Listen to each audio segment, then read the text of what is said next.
Selamat pagi Ibu Bapak, Oma, Opa, dan saudara-saudaraku yang baik. Semoga pagi ini kita menyongsong hari baru, seraya mengucap syukur kepada Tuhan. Sebab karena kebaikan Tuhan, kita dan keluarga kita masih diberi umur kehidupan dan menikmati kebaikannya. Firman Tuhan yang hendak kita renungkan diambil dari Lukas pasal 19 ayat 5. Ketika Yesus sampai ke tempat itu, ia melihat ke atas dan berkata, "Zakeus, segeralah turun, sebab hari ini aku harus menumpang di rumahmu." Saudaraku, di setiap rumah orang Kristen, pada umumnya suka terpajang lukisan dengan figur Tuhan Yesus.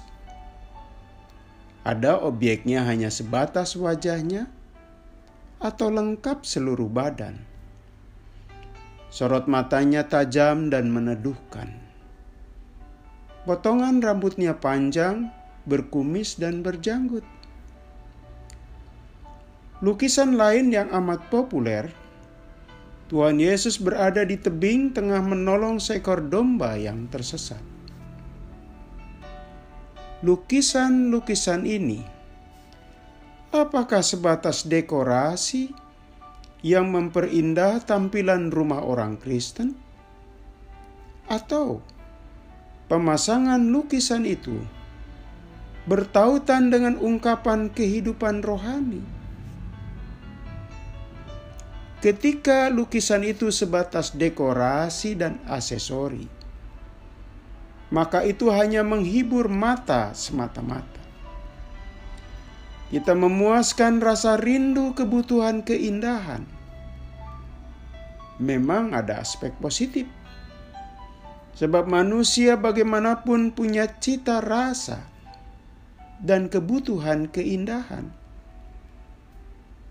Saudaraku, pasti ada di antara kita yang sengaja memasang lukisan itu di tembok rumah dikarenakan dorongan rohani.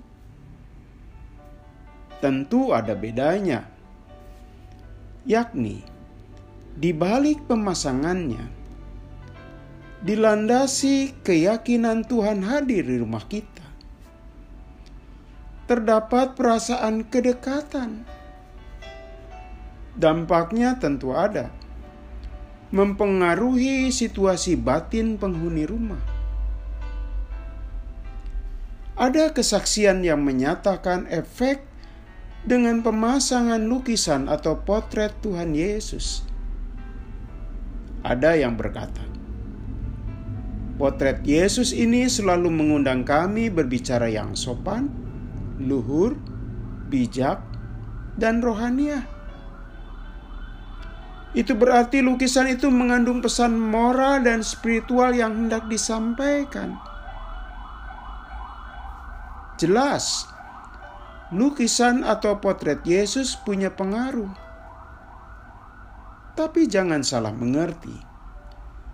Bukan berarti potret atau lukisan Yesus ada kuasa magisnya. Tidak ada sama sekali. Saudaraku, manakala benda berupa lukisan atau potret saja bisa berdampak bagi orang yang memajang di tembok rumahnya, apalagi sosok Yesus langsung. Ia langsung, seperti Yesus utarakan bahwa dia hendak menumpang di rumah Zakeus. Dampak langsung terjadi pada Zakeus. Efek positif mengguncang perubahan pada dirinya.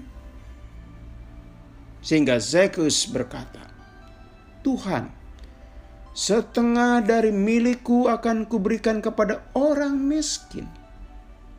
Dan sekiranya ada sesuatu yang kuperas dari seseorang, akan kukembalikan 4 kali lipat."